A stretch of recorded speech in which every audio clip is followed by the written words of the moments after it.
Bienvenue dans les Cornouailles, aux alentours de 10 h du matin. Le brouillard commence à peine à se lever.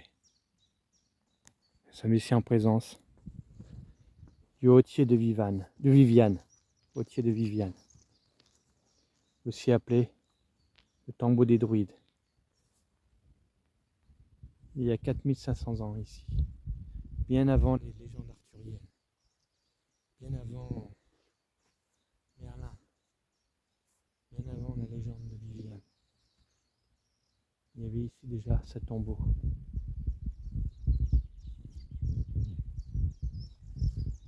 Bien avant la table ronde, le Graal, Caradoc. Ici, le tombeau des druides. En fait, on n'est pas dans le Cornouailles, on est à la commune de Paimpont. Mais bon, on s'y croirait. Ce matin, on voyait rien. J'ai dormi vers le tombeau du géant. Et ben, on ouvrait le camion. Et ben, c'était le brouillard. Et voilà. Je suis repassé ce matin, moi, en plein du matin, le tombeau du géant. Et là, on fait ici, il est 10 h. On va continuer la journée. Voici la fontaine de Barentan, du mythique de Brocéliande, décrit déjà au XIIe siècle dans des ouvrages. Je vais vite accélérer parce qu'il y a une tribu de nains qui arrive, de trolls.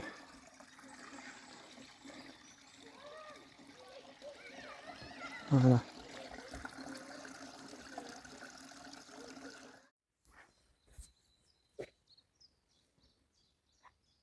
Le jardin aux moines.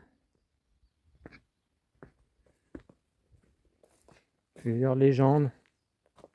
C'est des débauchés guerroyants qui abusaient des prêtres picoleurs qui ont été transformés en pierre. Bon, ils disent pas comme ça, mais c'est comme ça que je dis. Voilà.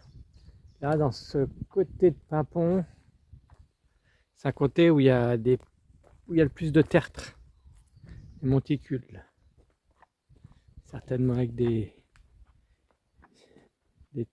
tombeaux intérieurs. Voilà, voilà. Ah, ça fait penser à un bateau, une forme de bateau. Et c'est un hommage à la mer.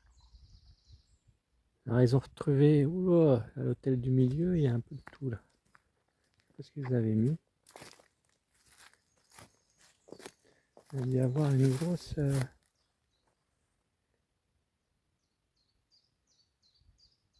un hôtel. Ici. Alors voilà. C'est ce que... Petit lieu de culte, certainement. Ou pas.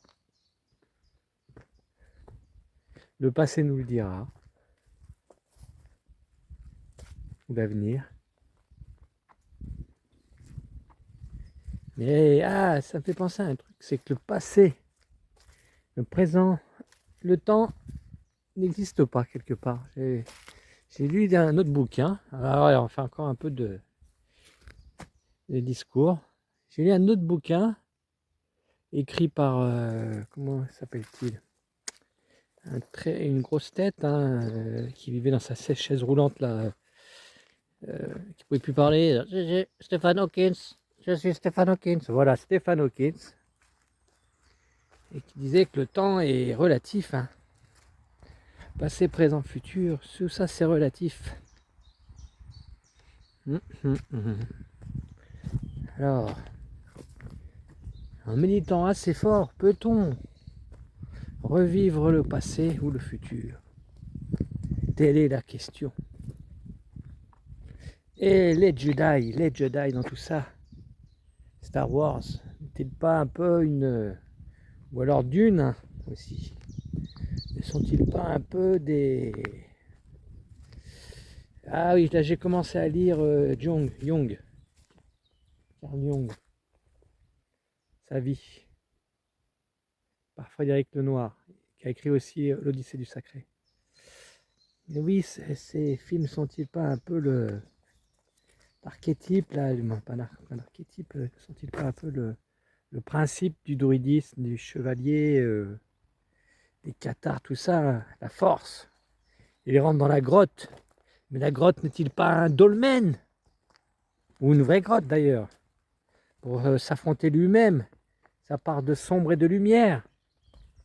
Pareil pour en Dune, le Cuisac à Dérac, pour ceux qui connaissent. Voilà, voilà. Comme tout homme, l'équilibre, tout homme en quête, dans sa quête de son propre Graal. Du haut et du bas, le haut est en bas. Les trois mondes. Allez, je vais laisser là. Et voilà le vénérable châtaignier. Le châtaignier du Pas aux Biches. 1585. Il est immense.